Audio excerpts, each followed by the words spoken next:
Hello, beautiful souls, and welcome back to the Limitless Podcast.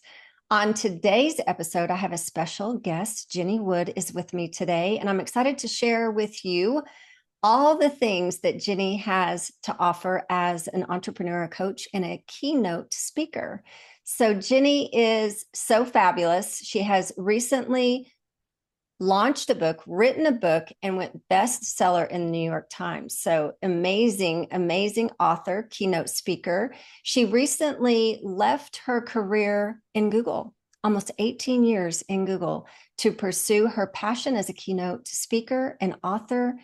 And she is changing some lives. So I'm excited to share her with you today. I'm excited to actually interview her and get to know her better.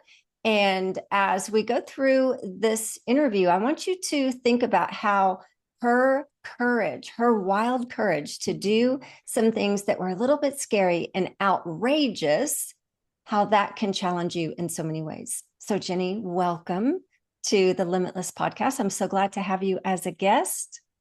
Thank you. What a great frame to think about. How can we be limitless? It's so nice to be here. Yeah.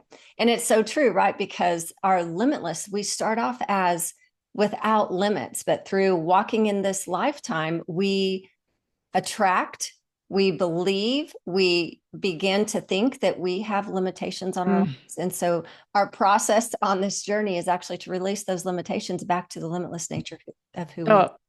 And so I can see that's happening with you. So I would love for you to share with the audience just a little bit more about who you are so that they can connect with you on a deeper level. And I'm excited to get into your book because I know you have 9 key principles that you're going to share with us. Yeah, well, I'm excited to have this conversation. I am in Boulder, Colorado. I have 2 kids. They're 7 and 9. You mentioned I was at Google for nearly 18 years. I grew from entry level to executive there. I ran an operations team that sat between sales and engineering, helped drive billions in revenue annually for the company as a passion project. I never have worked a day in my life in people operations or HR, but as a passion project, because I saw a need and went to solve a problem, I founded what became one of Google's largest career development programs in history. So that brought me to realizing that my true passion, my true way that I want to be limitless in this world is to coach people to be better than they think they can be through this book, through keynotes, through one-on-one and small group coaching. And here we are. I'm so thrilled to be doing this, and we can talk all about, like you said, how difficult it was for me to leave Google and bet on myself. Yeah, because that's such a huge thing for most people, like making that pivot, right? And so obviously you had so much passion in what you were doing. You were changing lives, but sometimes there is a little nudge, or maybe it's a huge tug on your heart to do something different. But it takes wild courage, right, to do that. And how did you end up finding that courage? Yeah, well, it all started in 2011 on the New York City subway, a moment in time that later influenced my wild courage to leave Google, which I did much more recently in 2024. But that moment was when I was riding the subway home from work, and about 20 feet away from me stands this really good looking guy, Deanna, gorgeous blue eyes, thick brown wavy hair. And even though I want to talk to him, something holds me back. What if he's a convicted felon? What if he's married? What if 100 people stare at me on this packed train?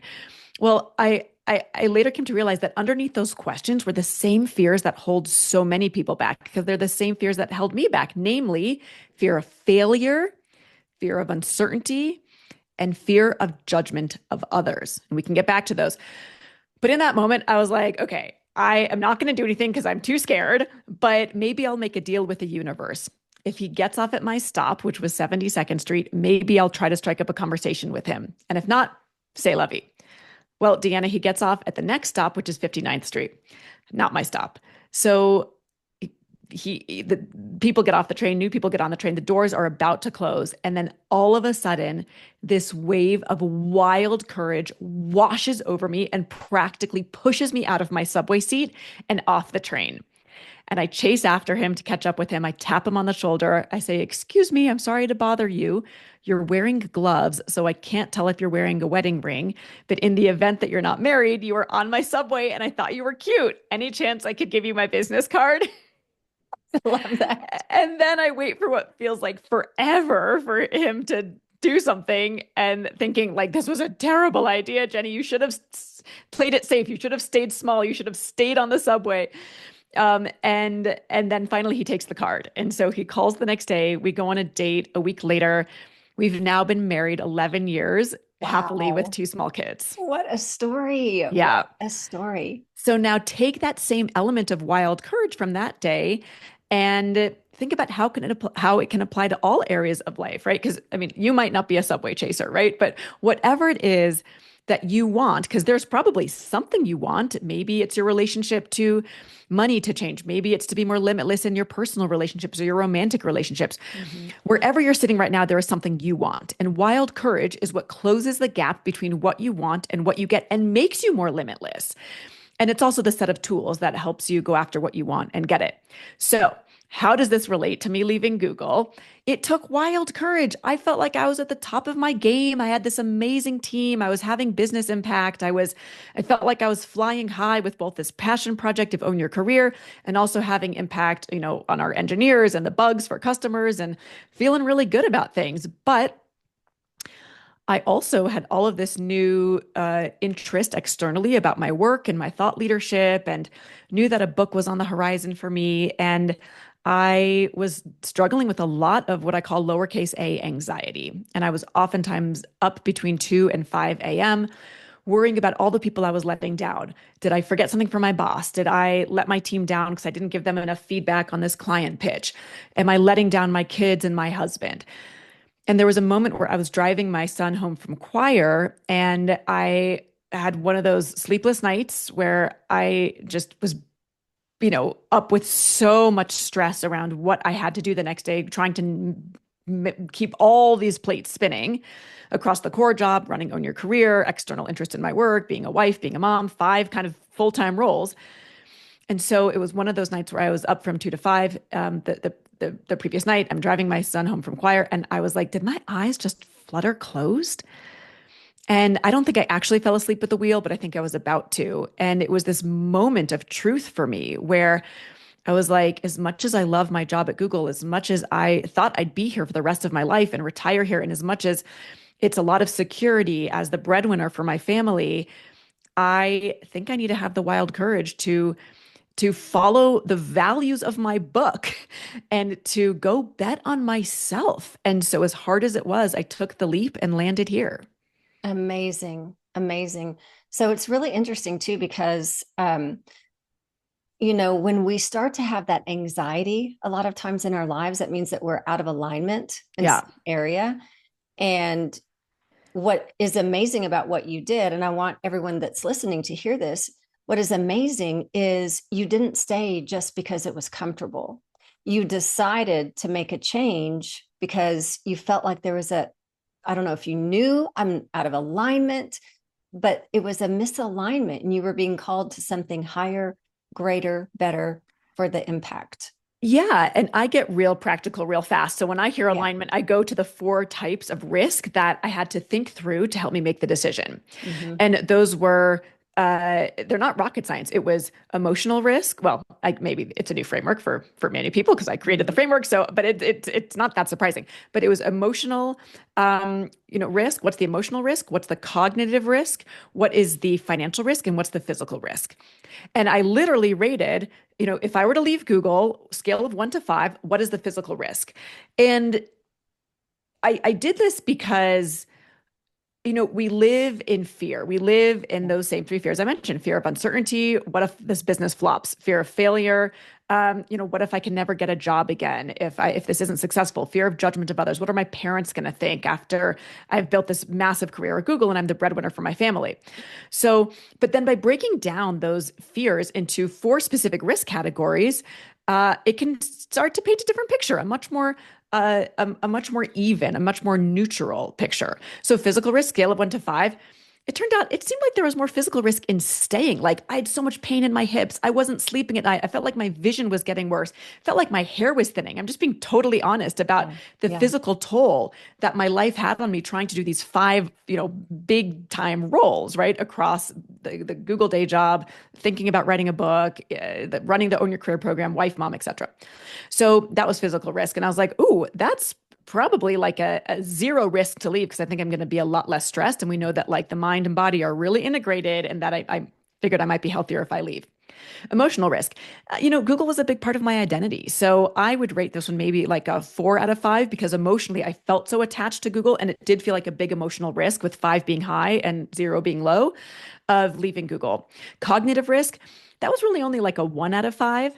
And I was like, I'm going to learn more if I leave, actually. I'm learning a little bit each day at Google. And of course, it's the age of AI, and that's really interesting. But like to go learn how to be an entrepreneur and to be a keynote speaker and learn an entirely new industry and build all new relationships, that sounds kind of cool. So I think that the risk of me leaving is really low from a cognitive standpoint. In fact, it sounds kind of exciting. So maybe 1 out of 5 there. Financial risk.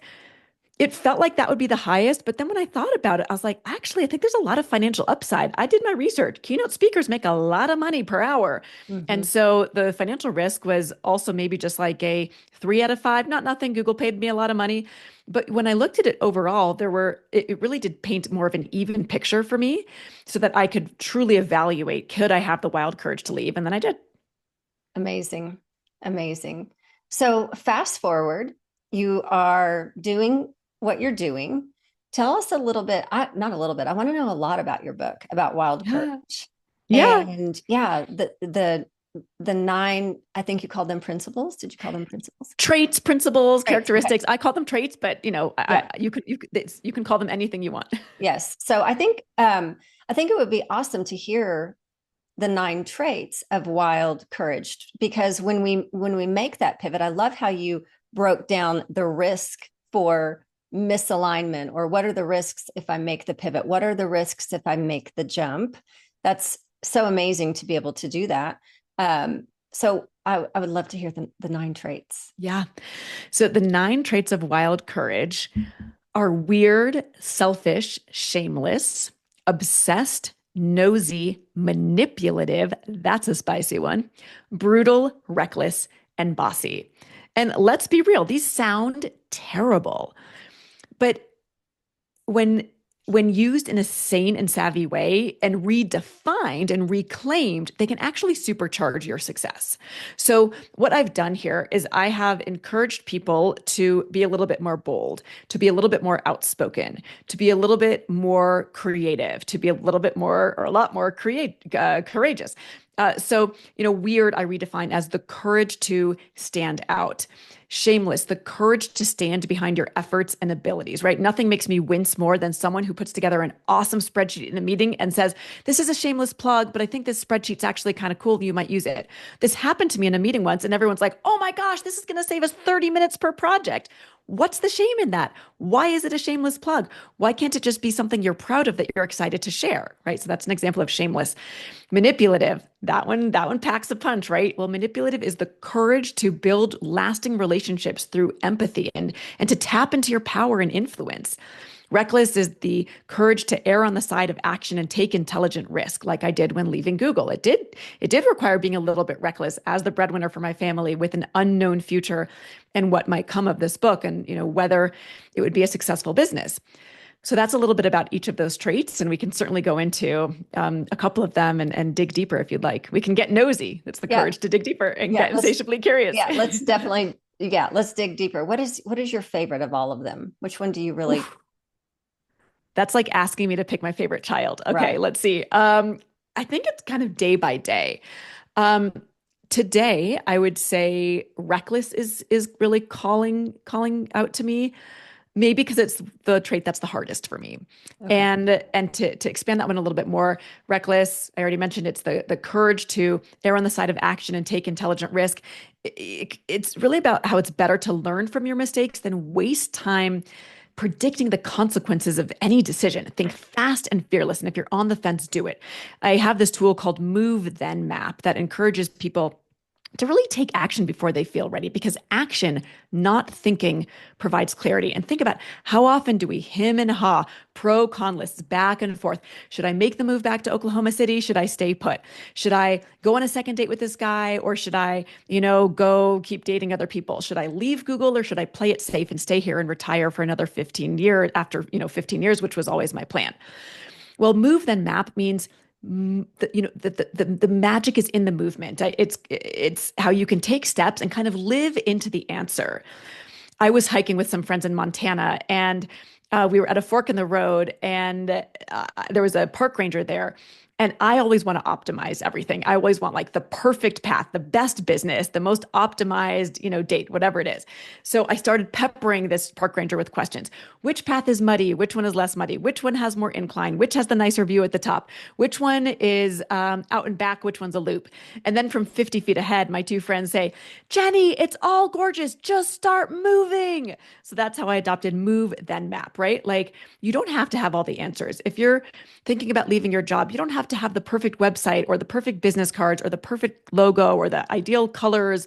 Just go ask somebody if you can do a small consulting project for them and see what they say, right? So it's moving and mapping in tandem, and it's letting that action spur your excitement. And that's what I call reckless. It's just taking things one step at a time, but taking action as opposed to just thinking in your head, should I do it? Should I not do it? Yeah, I love that one because that's what stops so many people from actually taking the step is the fear of the unknown. What's going to happen? I don't know everything yet. And That's right. what ends up happening is we don't make that step.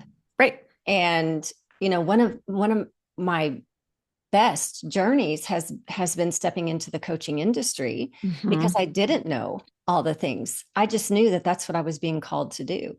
Sure. And I've enjoyed the journey because I have learned so much along the way, made a lot of mistakes, which we know mistakes are not mistakes unless you don't learn from them. Right. Yeah. And, but I love the word reckless because it gives you permission just to take that step forward, trust the process. And when you do that, you see so many miracles along the way. Instead of thinking through all of them, you get to see the miracles in the process.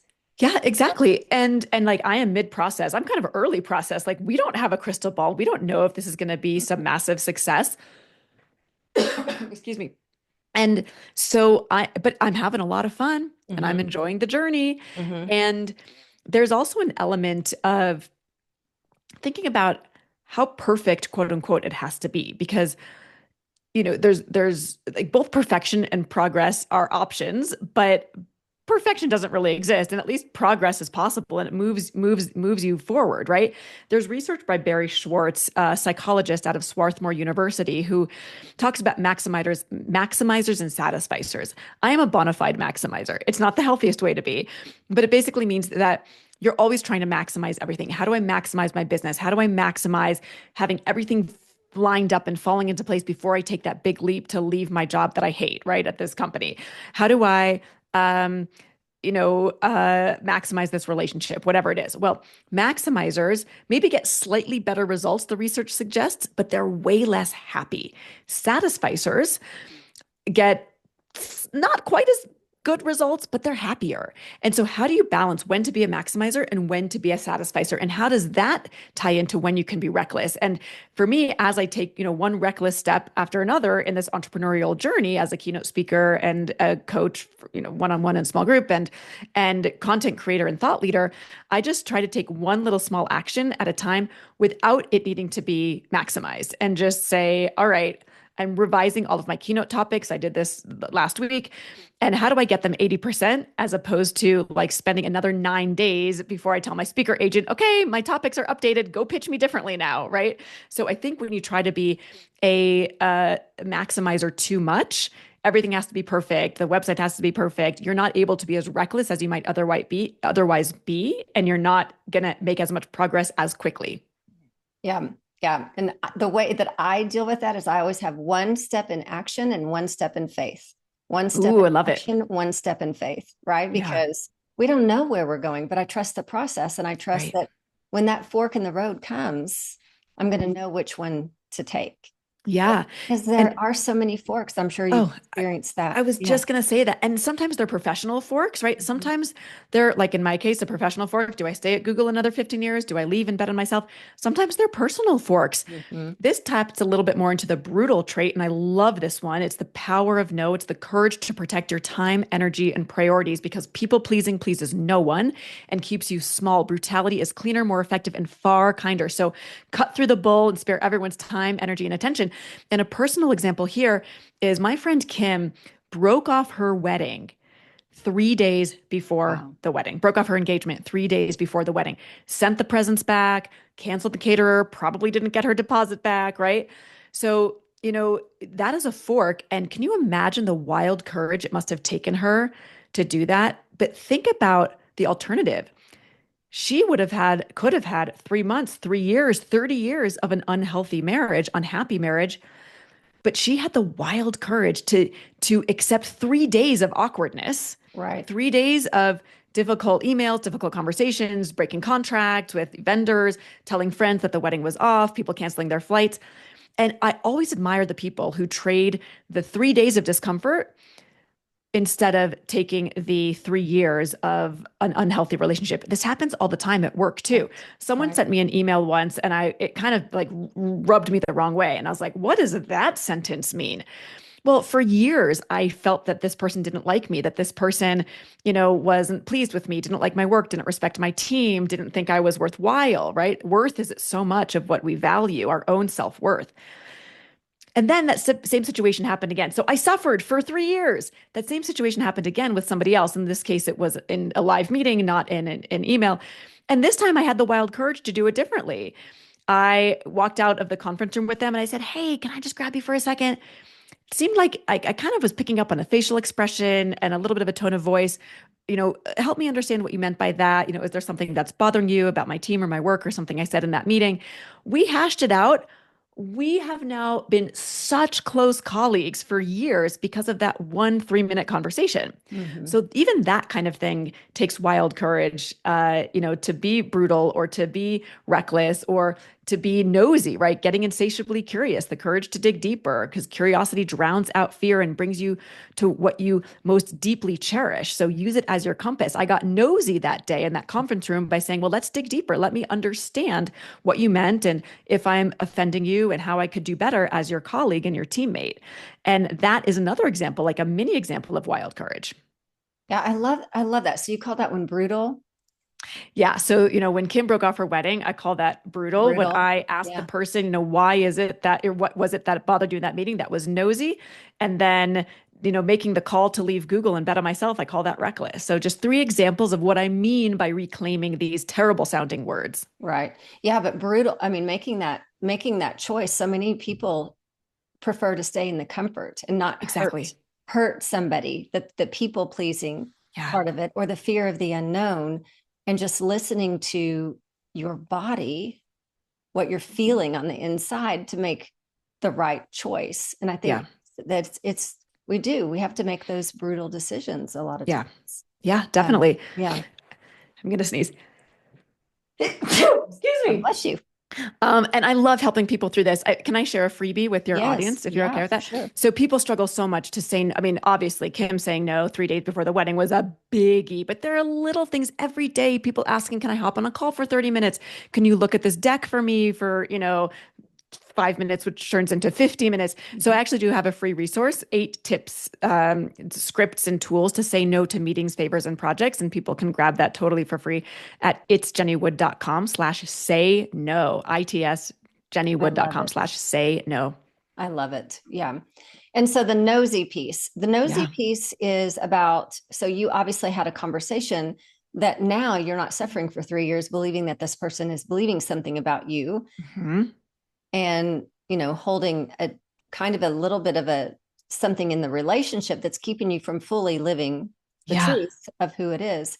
So what other places do you use nosy? Is it just with conversations or Well, I encourage people to get nosy over email as well when you're trying to influence. So I call this woo with you. And this is a great one if you're introverted because people often say, well, I'm not a subway chaser. I'm like, I would never do that. And I don't even know if I could have the courage to talk to a colleague and say, you said something in there that bothered me. But think about how often we communicate over email. Well, that's a great place to get nosy. This tool is called Woo with You, and it's taking a note of how many of your sentences, when you're trying to get someone to say yes to you, Mm-hmm. start with the word I versus the word you. So, example, I gave a keynote not too long ago, and the client sent me a gift box. It was super sweet. So, my first draft of the email said, "Hi, Adam. Thank you so much. I love the gift box that you sent. I dug in right away. I had so much fun doing this keynote with your organization. I thought your team was great. I think that you might benefit from a new leadership training that I'm doing for new managers. I would love to pilot it because it would benefit me to get some feedback on it." So, woo with you is being mindful of how many of those sentences start with I. We want to influence people in life. We want to get new clients. We want to get a raise. We want to get a promotion. We want to get more responsibility. We want to grow from individual contributor to manager. We want to upsell clients, right? Whatever it is. Well, Mm-hmm. when doing that, get nosy about what's in it for them. This bleeds into manipulative a little bit. Manipulative is the ability to influence through empathy, right? To think about what matters to somebody else. And this is kind of a hybrid nosy and manipulative tool here. So I rewrote that email rather than like six of those sentences, 100% starting with I rewrote it to this. "Hi, Adam. You sent the most delicious gift box. Your team was incredible to partner with. You are such a thoughtful leader in the way that you led your team that day. Your team might benefit from this new manager training I'm developing. You have built a team that is full of curious, passionate, driven people that I know would do well by taking this new training I've developed."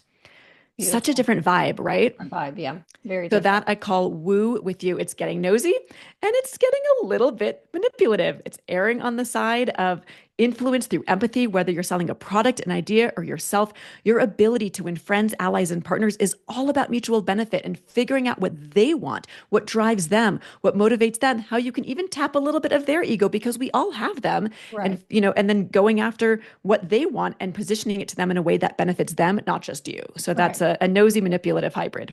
Beautiful. I love it so much. This is so fascinating. So I love how you use the words that you use and in your book, and it makes so much sense of what you've created. It does. It requires a little bit of understanding that language can change and accepting that. And this was hard for me. When I first ideated this book to be these 9 traits, I was like, I can't do this. I'm going to get canceled right away. And in fact, the night before the book came out, someone sent me an email, subject line, "I hope your book flops." I had sent an email to my newsletter audience of 70,000 people with a video of my daughter and I signing books. It was a super sweet video. So she continued on in the email. "Your daughter is clearly very sweet and loves you. I'll give you weird, but you want to teach your daughter to be selfish and manipulative and brutal and reckless. I hope for your sake and hers that this book flops." So it has, even my writing this book feels a little bit reckless to be able to put this language out there and know that it's not going to be for everybody. But I also maintain that language can change, right? When we were kids, wicked was a bad thing. And now, like, then by the time I was a teenager, wicked was cool. Sick used to mean ill, then sick meant like a good thing, right? And even my son, who's 10, calls me bruh. I'm like, I'm not your brother, but all of a sudden, bruh has meant like any human, any person. Right. So I do feel like it is something different and creative that is me being a little bit reckless and hoping and praying that people will understand the intention behind this and that I am not Machiavellian. Well, I think honestly, for me, just an outsider looking in, Yeah, I love that they're different words. Otherwise, it would be just like everything else. And exactly. so it makes me more curious. Yeah, right. And we now know that nosy is good and Right. curiosity can be a compass and it can really get people on board. Right. And someone said, I lost a keynote at an organization that was going to bring me in. And then they said, this doesn't align with our values.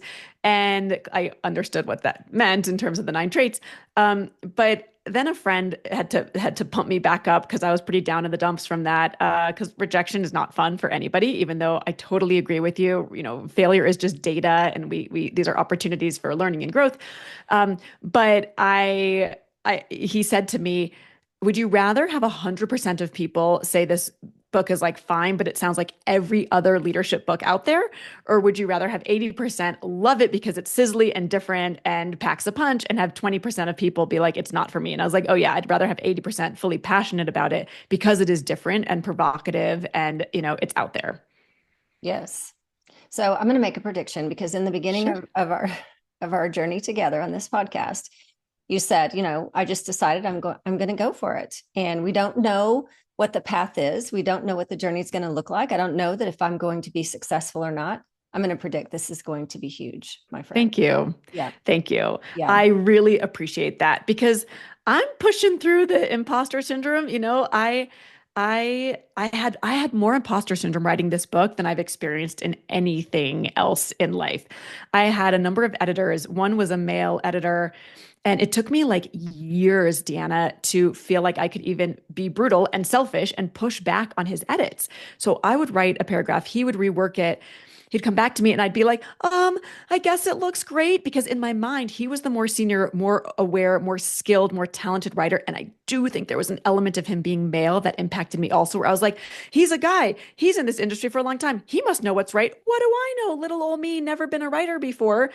And I do think that like I share that story. I finally was able to overcome it and have the wild courage to push back and be selfish and be like, no, this is not the story I'm trying to tell. This is not the right angle. This is not the emphasis. This is not exactly how I wanted to position this research, whatever it was.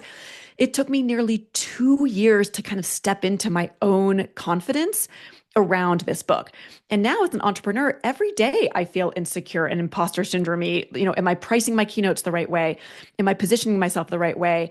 I am not a straight up AI keynote speaker. Am I going to get any business? Like always feeling less than. And I think that's a very common thing for people who are, in the middle of transitions, I think particularly women, to feel and to have to push through those same fears that I feel now more than ever. Because at Google, it gave me a lot of confidence. I was at the top of my game. I was really well respected. My name was known. I'd walk into a cafe. Google has all these beautiful, free food cafes, and people would like do a double take, like, oh my gosh, is that Jenny Wood? And I'm a total nobody now.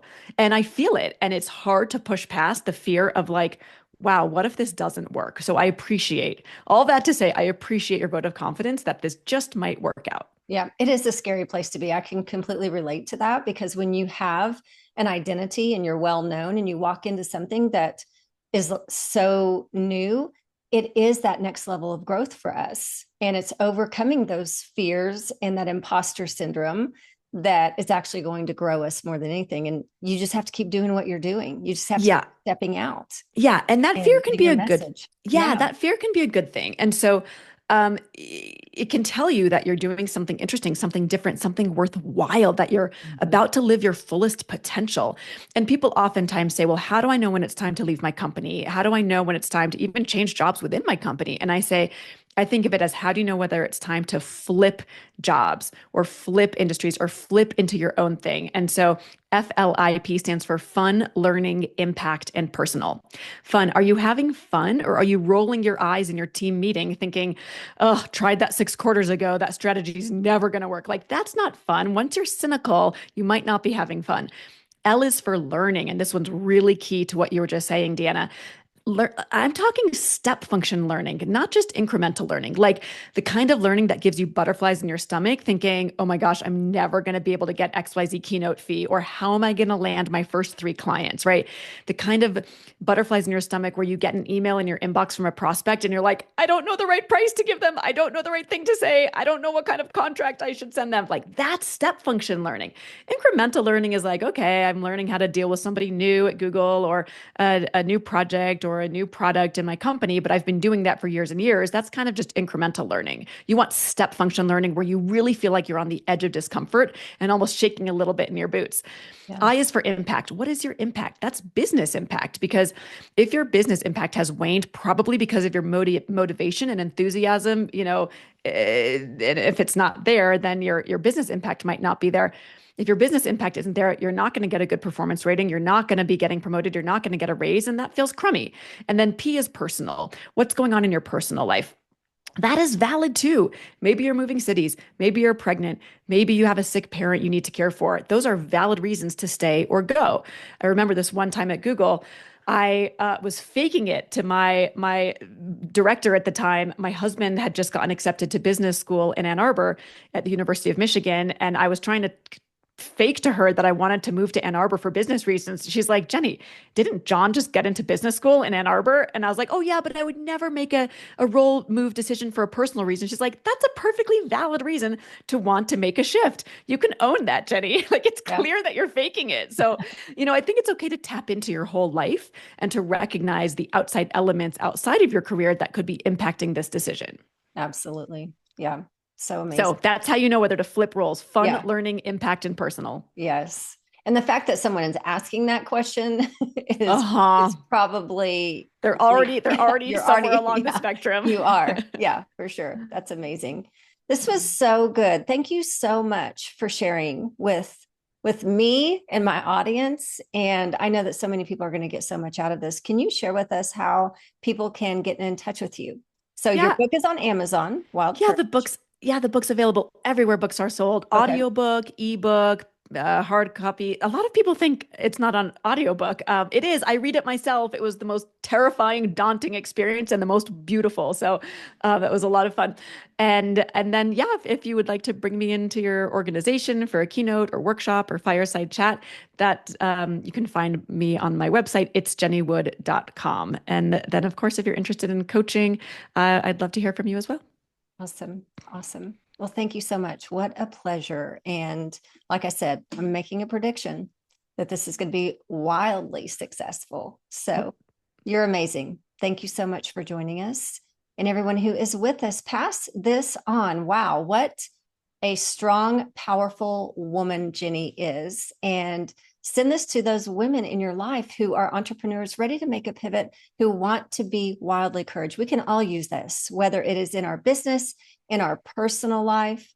Go grab a copy of her book, read it, and share it. Thank you so much for joining us, and I'll see you next week. Thank you. Bye-bye.